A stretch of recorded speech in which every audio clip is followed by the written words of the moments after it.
Olá, tudo bem com você? Meu nome é César Alvaia, estamos aqui no podcast Segurança em Revista e com muita honra estamos recebendo a delegada da Polícia Civil do Estado de Sergipe, doutora Georlise Teres. Bem-vinda, doutora. É uma satisfação, é muita honra tê-la aqui. Obrigada, Alvaia. Muito bom estar participando com você nesse momento. Muito honrada, né, de estar aqui no Segurança em Revista, né?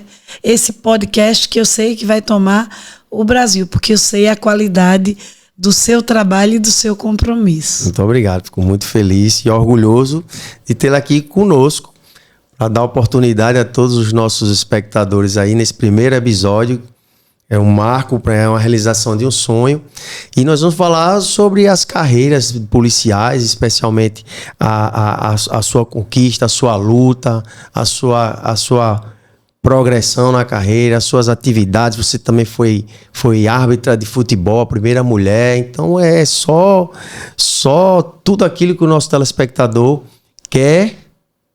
Muitas querem ser um exemplo para as mulheres, para as jovens no estado de Sergipe. Tem uma carreira acompanhada por muitos, passou até por sindicatos, não foi? Envolvendo a segurança pública através da Polícia Civil do estado de Sergipe. Então, nós estamos aqui com a doutora Georlise, ela também conhecida como Gel. Isso. Eu ainda tenho dificuldade de chamá-la de Gel, apesar de ser um nome bem carinhoso, justamente pela admiração e respeito que eu tenho. Mas...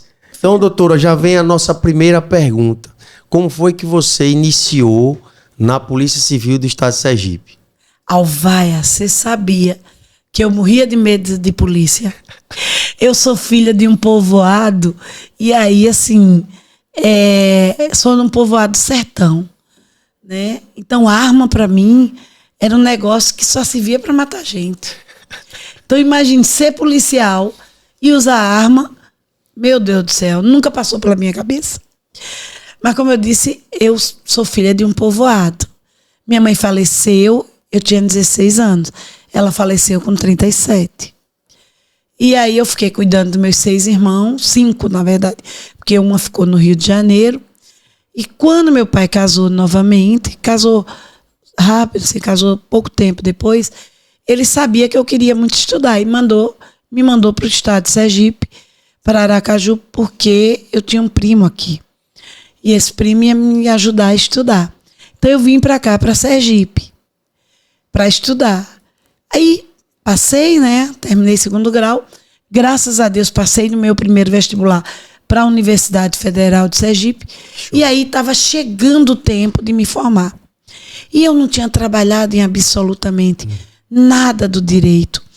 Eu não tinha tido espaço para estagiar, porque naquela época, basicamente, era a Universidade Federal de Sergipe, e ali estudava os filhos dos grandes nomes de Aracaju. E esses tinham mais, era filho de desembargador, de juiz, de promotor, dos advogados que tinham grandes bancas. Então, eu não tinha chance de estagiar, porque meio que os locais já estavam reservados. E eu estava me formando. E era angustiante. Angustiante não ter exercido nada na área do direito. Aí um amigo meu, de faculdade, Geraldo Rezende, é muito conhecido, Dr. Geraldo Rezende é muito conhecido como Gegel. Ele brincava comigo, que ele era Gegel e eu Gel. Aí ele me dizia, você também é Gegel, brincando comigo. Ele chegou dizendo que Dr. Framarion Dávila, promotor de justiça aposentado, que assumira a Secretaria de Segurança, queria alunos de direito, alunos dos últimos períodos do curso de direito, para exercer a função de delegado adjunto de polícia. Legal. Porque ele queria dar um contorno, né, jurídico à função de delegado. Porque até então o delegado era comissionado e não se exigia nada do jurídico. Sim. Muitas vezes eram policiais e que eles, apesar da competência, não conheciam o mundo jurídico. Aí eu me ofereci para ser delegado de polícia. Agora, eu que morria de medo de arma, né? Mas me restava aquilo. Foi o que se apresentava naquele momento. E aí me ofereci. Aí Gegel não quis. Gegel disse, Geraldo Rezende, né? Doutor Geraldo Rezende. Ele disse, Georlise, Gel, minha filha, você não pode, porque as mulheres só vão para a delegacia da mulher. E já tem as duas indicadas, a adjunta e a titular. Então não vai ter espaço para você. Aí eu disse, Gegel, pelo amor de Deus, eu apito futebol. Eu comando 22 homens em campo. Num mundo que é do masculino. Até então, que isso foi em 90, que eu fui árbitra de futebol. E aí eu disse, pelo amor de Deus, me deixa, eu preciso, eu tô saindo. Senão eu vou ter que voltar para Alagoas, lá pro meu sertão, né? Igual a música. E aí, Gegel disse, não pode, já tá. Aí eu tô na faculdade, na Universidade Federal, e recebo, por isso que eu digo que os desenhos são de Deus. Chega um telefonema do Departamento de Direito, antigamente não tinha celular, não tinha nada. Sim.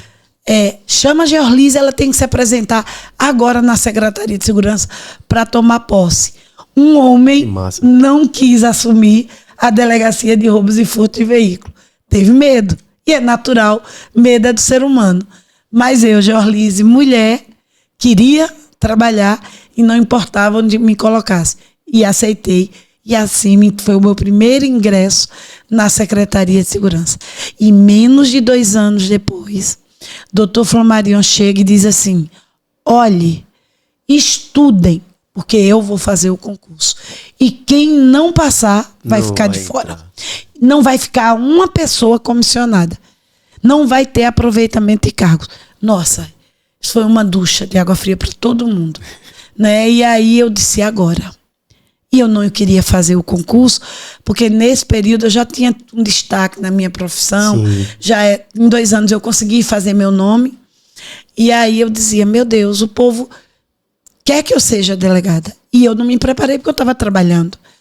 E eu me dedico plenamente. Eu não vou passar, porque eu tinha que estudar mais, porque isso, porque aquilo.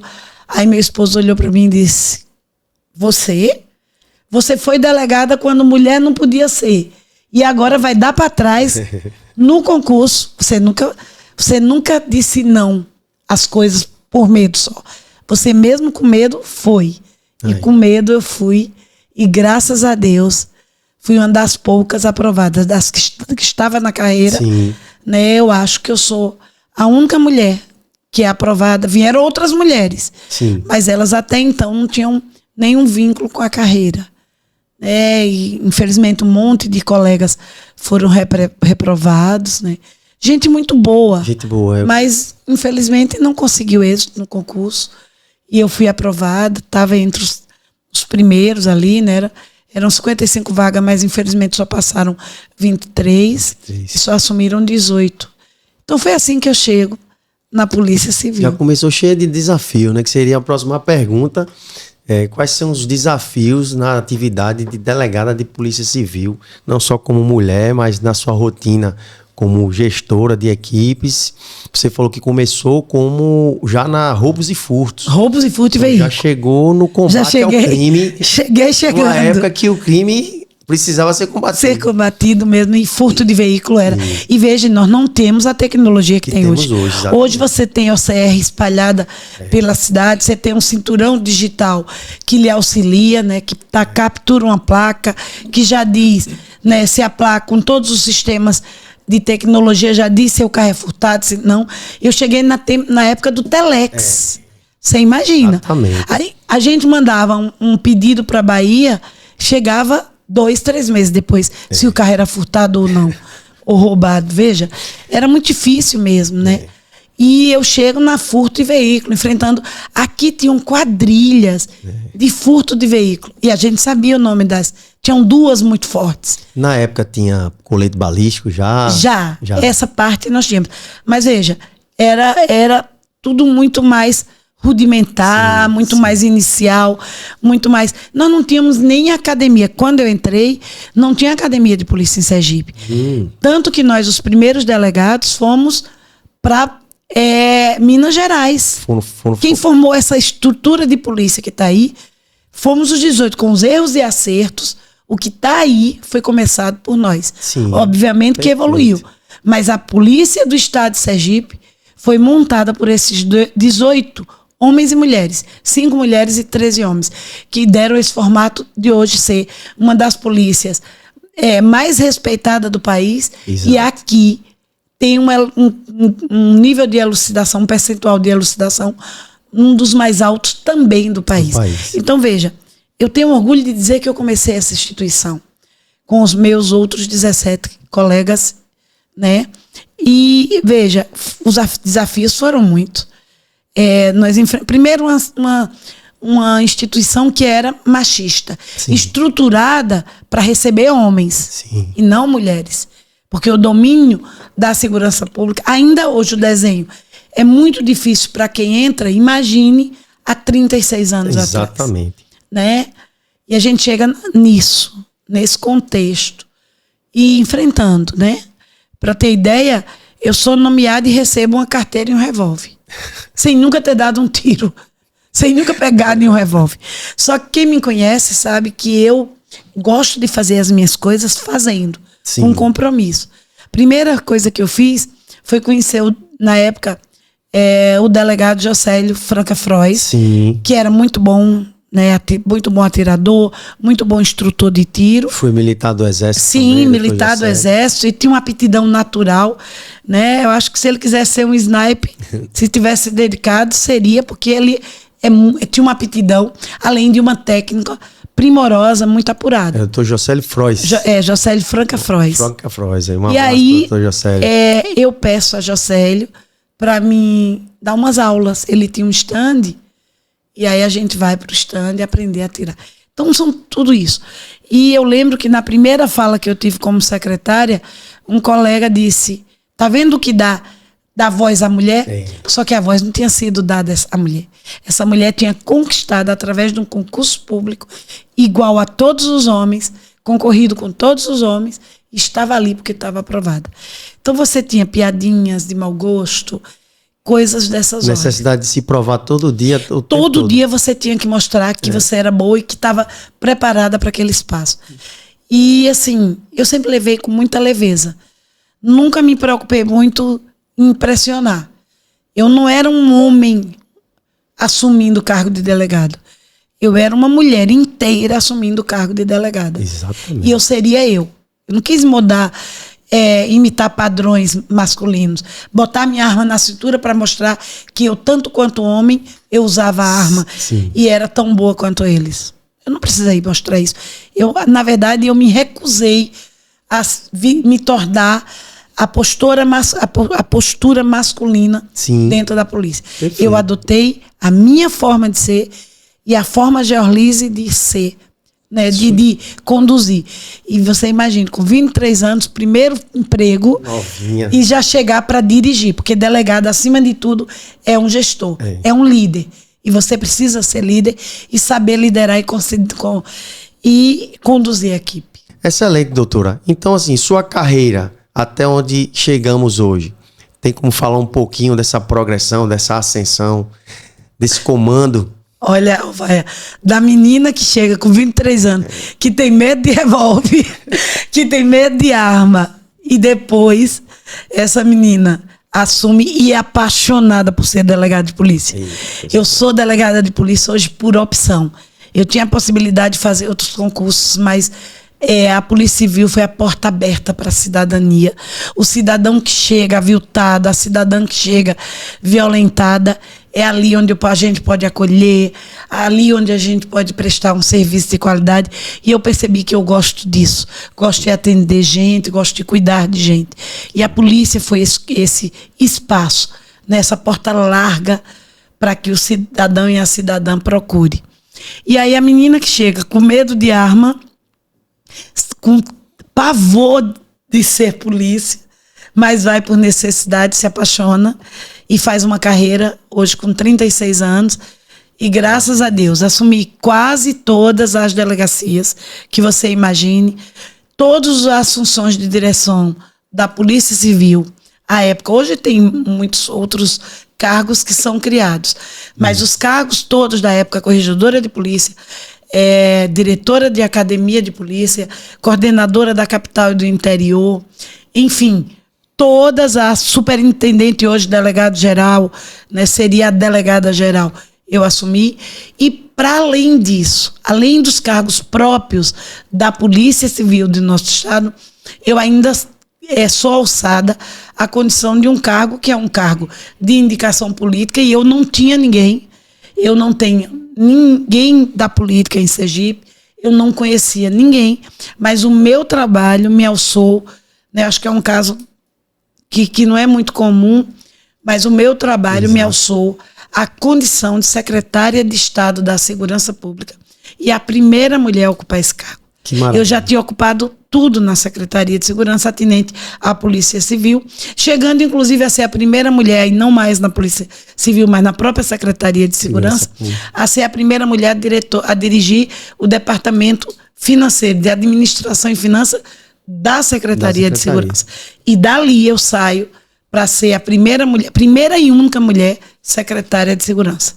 E assim começa a minha história com meu líder, um líder que eu tenho no meu coração e vou ter sempre, que é Dr. João Alves Filho.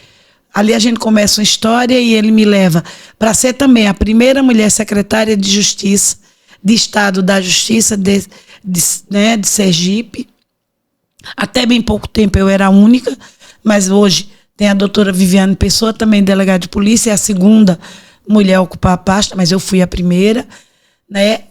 E depois o doutor João vai para a prefeitura de Aracaju, me leva para a prefeitura, onde eu era chamada, inclusive, de supersecretária. Às vezes por ironia, às vezes por despeito mesmo, enfim, ciúme, porque eu conduzia 5 órgãos.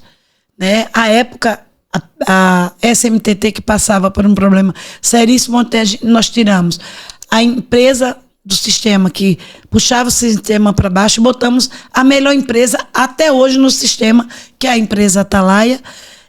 Criamos o PROCON, enfrentamos o problema com a Guarda Municipal para que a Guarda pudesse fazer o trabalho dela, e na época resistência de outros órgãos.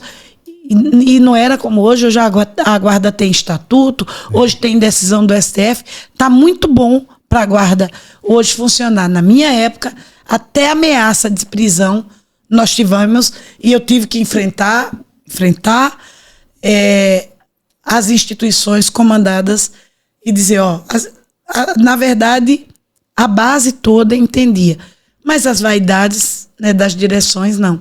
E eu tive que enfrentar, tive que ir ao Ministério Público, ao Judiciário, para fazer a Guarda trabalhar como devia. Né? Então passamos por ali com o doutor João, criamos o PROCON de Aracaju, criamos a Defesa Civil, que não existia, as pessoas eram chamadas, houve uma calamidade, junta aí os engenheiros da prefeitura que vão para lá. E tinha uma pessoa muito dedicada, que era Nicanor, que infelizmente foi morto, inclusive, fazendo uma doação de uma cesta básica.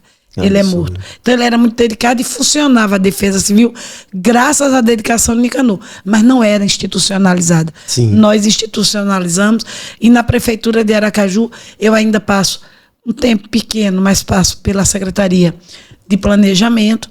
Depois sou convidada pelo doutor Gilson Andrade de Estância, vou para a Estância, sou secretária de Estância, fazendo o mesmo desenho de Aracaju, que foi tido como sucesso, e hoje sou chamada pelo governador Fábio Mitidieri, a quem eu agradeço, né? Me honra muito servir o Estado através da gestão do governador Fábio Mitidieri, e sou alçada à condição de secretária de Estado de Política para as Mulheres, no lugar da minha também colega, a delegada Daniele Garcia, que fez um trabalho brilhante na secretaria, mas saiu por questão eleitoral e eu assumo. Então hoje eu estou como secretária de Política para as Mulheres de Sergipe. É essa minha trajetória, de uma menina que chega e vai trabalhar porque não tem opção, porque precisava, sob pena de voltar para o interior para plantar feijão, plantar algodão, plantar milho, nenhum problema quanto a isso. Quem faz as escolhas, e a gente só vive porque existe agricultura, existe alguém plantando para que a gente tenha comida no prato, e é muito honroso e muito honrosa a profissão, mas eu não queria. Eu queria ser do direito. Eu queria buscar justiça através do direito. Eu tinha uma necessidade de uma busca de justiça através do direito. E se eu não passasse, se eu não trabalhasse, eu teria que voltar com o meu título como advogada. Mas só o título. Eu sou de um povoado. Eu não ia, né, enfim, não tinha muito espaço para isso. Então, foi assim, essa minha trajetória. Que maravilha, doutora. Para delegado de polícia, já é uma função não só honrosa, mas também uma função com uma dificuldade muito grande pelo aparato do próprio Estado. Não é todo Estado, o Brasil é extenso e não é todo Estado que delegacias tem a infraestrutura mínima básica para poder que os seus servidores públicos possam exercer atividade. Então já houve épocas de muita dificuldade em delegacia, né? Às vezes o cara não é papel para imprimir. Hoje, graças a Deus, tem uma tecnologia, não se usa praticamente papel, é tudo eletrônico. E nesse foco, com essas tecnologias hoje, comparado ao início da sua carreira, como você se sente hoje? É mais confortável? Tem alguma dificuldade? Existe uma necessidade de treinamento para a equipe, não só nessas tecnologias de drone, mas de inteligência artificial, de reconhecimento facial, biometria? O que é que a senhora poderia falar a esse?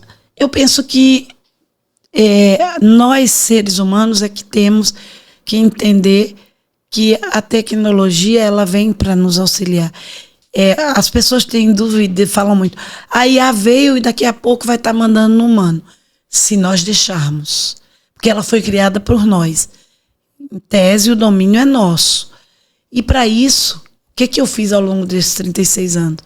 Algumas pessoas até dizem, mulher, você já foi tudo que você pensava e até o que não pensava. Fui presidente do sindicato dos delegados, né? Primeira mulher a ocupar. Então você já foi tudo aqui nesse estado. E para que você vai estar como eu estou agora? Eu estou fazendo um MBA na área de tecnologia. Perfeito. Eu estou fazendo um MBA na área de gestão de segurança pública. Né? Agora fiz um curso pela Escola de Governo do Lidera Sergipe. E por quê? Porque, veja, se eu pretendo, depois de 36 anos de polícia, eu podia estar em casa. Eu posso, a polícia, enquanto mulher, com 25 anos, eu podia estar em casa. Eu estou há mais 11 anos trabalhando, estou nativa, como a gente diz. Então, se eu quero estar, eu quero estar bem. Eu quero estar aliada a tudo que tem de novo.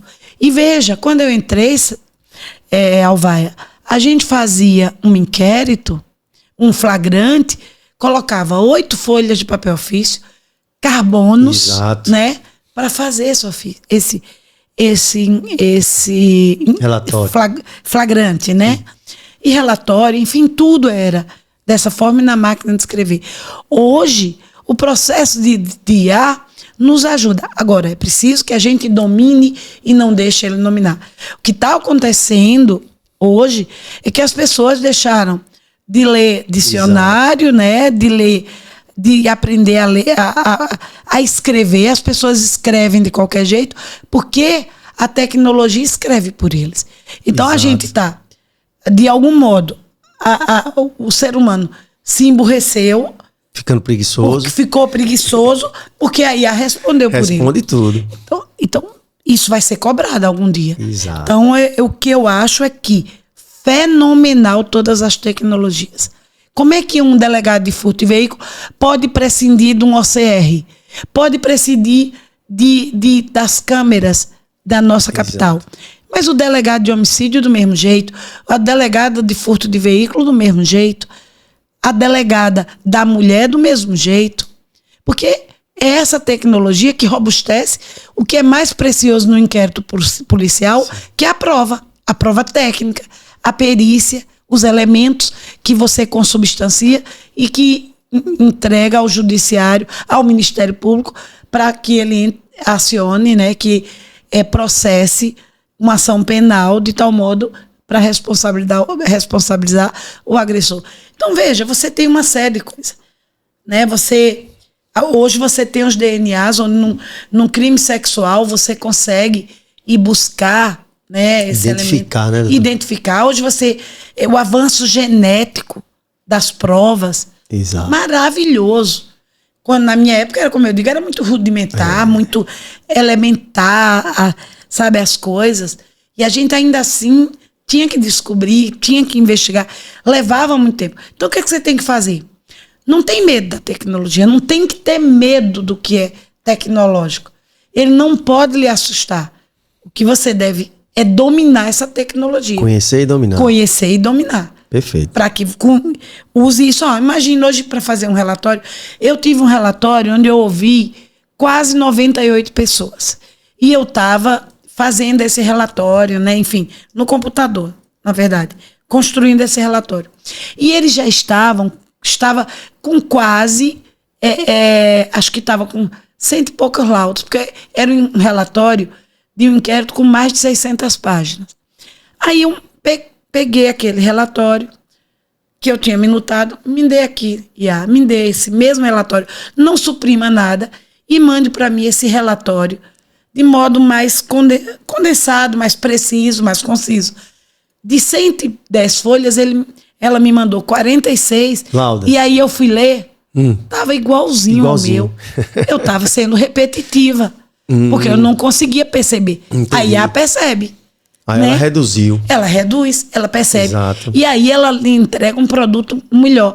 Se eu fosse depois revisar, eu levaria humanamente pelo menos uma semana. Aí ela, em 5 minutos, 10 minutos, sei lá, ela me mandou, em mais 30 eu li. Confirmou. Confirmei, estava tudo certo, eu conhecia o processo todo o procedimento, e encaminhei para a justiça. Você pediu para ela arrumar, né? Não é como alguns jovens e adolescentes aí que pedem para fazer, não. Com responsabilidade, a delegada faz, pede para a ferramenta apenas organizar o que foi feito. Diferente de pedir para que se faça e depois pedir para que se organize. Aí você não tem comando, domínio do que está sendo feito pela IA. Perfeito. Nos eventos, na maioria dos estádios brasileiros ou grandes eventos que ocorrem pelo Brasil, o auxílio da IA em imagem de câmeras tem identificado algumas pessoas com mandado. Aqui em Sergipe tem muito dessa tecnologia? Nós tivemos o uso, né? E aí teve um incidente que foi muito chato mesmo e abrimos mão dela. Mas aí é que tá. É outra coisa que eu questiono. A tecnologia é muito boa. Houve um erro? Houve. Assume o erro e a Secretaria de Segurança assumiu e tem que assumir, né, essa postura que quem representa o Estado tem que adotar, foi perfeito. Agora, eu penso que a gente não pode abrir mão da tecnologia. Exatamente. Vamos buscar ajustar, porque é aquilo que a gente acabou de dizer. Vamos dominar de tal modo que vamos botar o máximo que a gente tiver de informação, fornecer a IA o máximo de informação para minimizar os erros. Porque os acertos dela são muito maiores, são superiores. É gente com mandado de crime aberto, é foragido da justiça, é uma série de coisas. Contribui demais. Então vamos ir ajustando até chegar no ponto que os erros sejam extirpados. Agora, abrir mão de tecnologia eu acho muito complicado. Perfeito. Às vezes o ajuste até do próprio procedimento. Ela identificou, ok, ela está dando uma informação para o agente. Cabe ao agente ter a certeza que aquela informação... Tratar essa informação. Antes ele nem teria isso, ele precisaria passar por uma série de tempo investigando, acompanhando, fazendo diversos tipos de campanha, ou seja, era uma coisa muito mais trabalhosa. Então tem um recurso e talvez a preguiça, né, a facilidade, não, já identificou, já está tudo certo, vamos levar, E faltou, acho que a questão de procedimento, em casos como aconteceram em outros estados brasileiros, mas que continua funcionando a inteligência artificial. Não, pelo que eu soube, em estádios não, pelo menos. Sim. Nos estádios, em grandes eventos, não. Mas veja, o seu recorte foi perfeito. O que tem que ter o agente de segurança, para mim, uma da qualidade maior de qualquer profissional é a inteligência emocional. Exato. É saber reagir às emoções, saber reagir às coisas que se apresentam. Identificou. É a pessoa que eu estava buscando. Calma. Respira. Pode ser a pessoa que eu estava buscando. Vamos lá, vamos tratar essa informação. Perfeito. E aí, depois de tratada, a gente prende ou não. como a doutora falou, interessante, falou de inteligência emocional. E existe gerações diversas atuando em várias áreas de segurança pública e privada. E o que a gente tem acompanhado é que existem mudanças, né, de comportamento, que é necessária uma mudança de comportamento. Por exemplo, em algumas ocasiões a gente chegava em determinado local para um público, para passar alguma informação, alguma orientação, em alguma palestra de controle e organização, e a gente sempre se apresentava: boa tarde, senhoras e senhores. E temos passado por algumas mudanças de treinamento para falar com menos formalidade, tipo senhoras e senhores, devido a outros grupos que não se sentem representados nessa comunicação. Senhoras, senhores, aí tem as questões de banheiro masculino, feminino, aí banheiros que podem ser usados por LGBTQIAPN+, por exemplo. Então, assim, são muitas coisas que envolvem legislação, comportamento do agente de segurança. Isso tem gerado problema, inclusive, em eventos, em shoppings, por exemplo. Segurança privada tem sofrido muito com isso, porque é mais difícil para ele por não ser autoridade. Então, como é que a senhora poderia sugerir, orientar, se existe treinamentos, se existe uma atenção do Estado com relação a treinamentos específicos de inteligência emocional e de comportamento para mudar gerações que vieram de uma formação cultural totalmente diferente do que hoje nós temos aí com essa evolução, com mais entendimento de setores e pessoas menos favorecidas ou não identificadas? Veja, a gente da segurança, seja privada, seja pública, era sempre tido como, nós fomos tidas como pessoas que só causava sofrimento, sim, que eram preconceituosas, as mais agressivas, as que causavam maior ferimento aos direitos, né? Direitos da pessoa que nos procurava ou que por nós era atendido. Sim. De fato, nós temos esse lugar na história, né? Porque para ser policial era preciso ter rudeza, ter fala grossa, ter bater na mesa, porque também era um padrão de sociedade. Eu brinco sempre e dizendo às pessoas: o policial não saiu de Marte, não, ele veio desse planeta, dessa sociedade.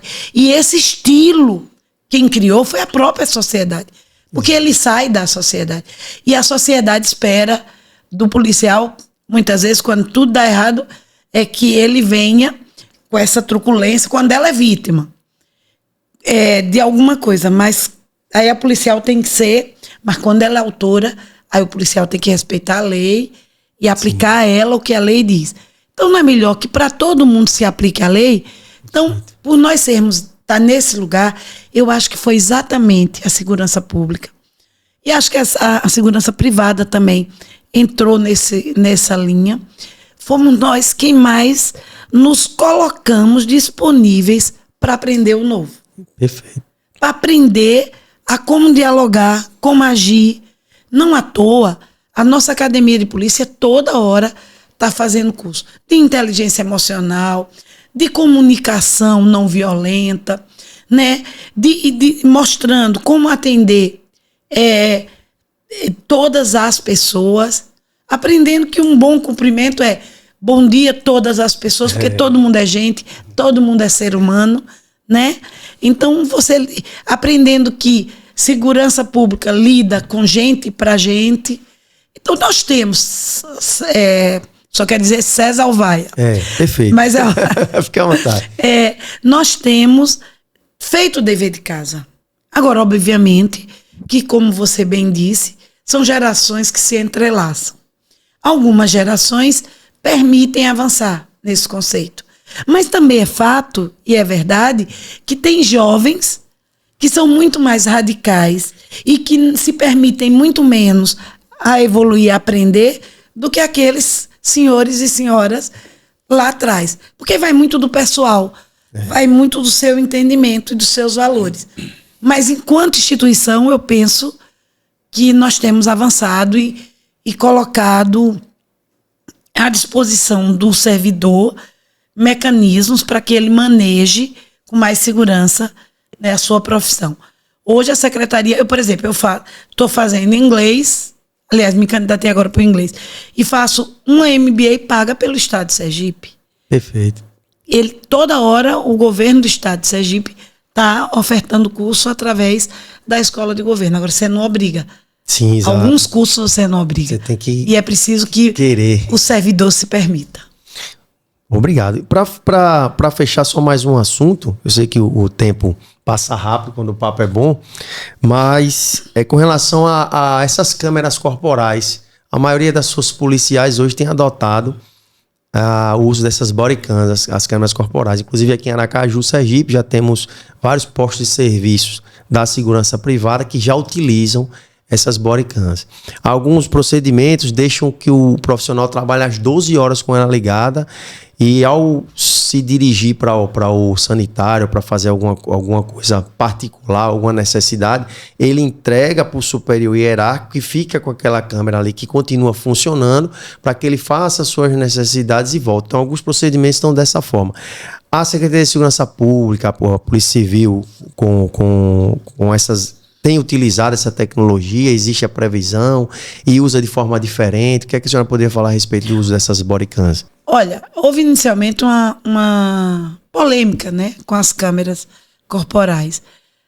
E nós tivemos opiniões no Brasil todo, opiniões diversas sobre essa câmera. Eu penso que, como qualquer outro instrumento de tecnologia, a polícia tem que entender e aprender a usá-la em seu favor. Essa câmera nos permite fazer provas em nosso favor, né? Porque a gente vê muitas acusações a policiais. E é uma pecha que pega fácil. Chegar e perguntar, a polícia bateu em você? Exato. Via de regra, nas audiências o autor vai dizer, nas benditas audiências de custódia, o autor vai dizer, apanhei. Teve um agora, há pouco tempo, que disse que apanhou. Ele caiu, ele se machucou. Quando o juiz ou a juíza perguntou, ele disse, a polícia bateu. A sorte é que tinha vídeos que ele tinha caído, se machucado. Então a câmera faz isso, ajuda. Concordo. Fragiliza em algum momento? Ora, toda coisa que você resolve inovar, né, que resolve adotar, tem ônus e bônus. Que cabe a você, como profissional de segurança, fazer e agir dentro da regra. Nós somos pagos para agir dentro da regra. Perfeito. Nós não somos pagos para ser heróis nem heroínas. Perfeito. Somos pagos para ser profissionais de segurança pública. E é assim que deve agir. Eu tenho um sobrinho que é policial militar e por pouco não respondeu um processo. Aliás, respondeu. E ele estava com tudo gravado. Eu dizia, eu que sou agoniada, me apresente logo isso aqui. Ele, não, na hora que me chamar, não me denunciaram, na hora que me chamar, eu apresento. Porque a câmera era dele. Ele usava por ele, pessoal. Eu comecei também com a minha particular. A GoPro dele era dele. Aí ele disse, espera aí, e mostrou toda a prova. Não fosse a câmera, ele podia, inclusive, perder o emprego. Exatamente. Porque podia responder aí por um crime e, ao final, ser expulso, sem ter feito nada errado. Exato. Então, mais uma vez, tecnologia precisa ser dominada por nós. E toda tecnologia pode nos ajudar muito. Eu, por exemplo, policial, na rua, não sou de rua, porque eu sou delegado de polícia, mas, por exemplo, ir para uma operação e o delegado vai, eu botaria minha câmerazinha, porque ali eu sabia que eu estava seguro. Porque eu fui para a rua cumprir minha missão dentro da regra, tá tudo certo. Perfeito. Excelentes colocações, doutora. Chegamos ao final do nosso primeiro episódio, né, dessa realização de um sonho. Gostaria de agradecer por compartilhar a sua vida, compartilhar sua profissão, falar sobre as atividades aí como delegada. Obrigado por ter vindo, ter aceito o nosso convite. Espero que vocês tenham não só gostado, como comentem, curtam, compartilhem, mandem informações, façam perguntas, eu faço chegar a ela. Se vocês tiverem alguma curiosidade específica, até os elogios que vocês mandam, eu passarei também os elogios para ela. A sua rede social, doutora? Delegada Georlise Teles, tudo junto. Delegada Georlise Teles, tudo junto. Para finalizar, estamos chegando não só no São João, mas estamos chegando em época de Copa do Mundo. Sei que você trabalhou muito né, no futebol sergipano. E como eu falei até pro John aqui, eu disse, John, só uma pergunta que não estava prevista, mas eu vou fazer questão de fazer a doutora Georlise. Convocaria Neymar para a seleção brasileira na Copa? Olha, eu acho assim, Neymar tornou-se uma figura polêmica, né? E sempre foi. O estilo Neymar de ser. Agora, nós não estamos no melhor momento do nosso desenho futebolístico. E Neymar, ainda que com todas as dificuldades que ele tenha, e às vezes até de relacionamento, enfim, Neymar continua ainda sendo Neymar. Então, pelo menos, impressiona o nome, porque tudo bem, nós estamos depositando todas as fichas no Vini Júnior, né? Enfim, em tantas outras figuras de expressão que têm surgido. Mas eu convocaria Neymar sim, porque eu lembro que Romário não foi convocado para uma Copa onde ele tinha se preparado, e eu não sei se tivesse tido Romário, não seria diferente. Então acho que tem nomes que assustam só pelo nome e impressionam. Pelo menos você tira um homem para marcar Neymar. Exatamente. Pelo menos um você tira. E aí, quem sabe? Exatamente. Eu convocaria Neymar sim. Que bom, fiquei muito feliz com a sua presença mais uma vez, doutora Georlise Teles. Somos admiradores do seu trabalho, da sua carreira. Então, faça suas colocações finais, fique à vontade no nosso Segurança em Revista. Obrigada, Alvaia. Nossa, como é honroso você estrear um programa, né? Hoje, um podcast, que era o sonho, ele disse, o sonho dele desde sempre. E aí eu sou convidada a estrear esse podcast. Eu tenho certeza que já nasceu grande, já nasceu exitoso por algumas características do programa. Você é um cara que domina, é um profissional respeitado, que domina a matéria de segurança, que domina os conceitos e que mais que isso, tá para além da segurança. Você é uma pessoa antenada com a história do país, com a sociedade, com as ebulições sociais, com os rebuliços ou com as calmarias. Então, esse podcast só tem a agregar e oferecer muito a todos e todas nós que assistiremos, com certeza, outros tantos. Espero muito, muito, muito que eu tenha contribuído nessa primeira edição. Com certeza. E, mais uma vez, parabéns. Vamos lá. Doutora. Até breve. Até. É isso aí, pessoal. Obrigado novamente. Curta, compartilhe. Tamo junto.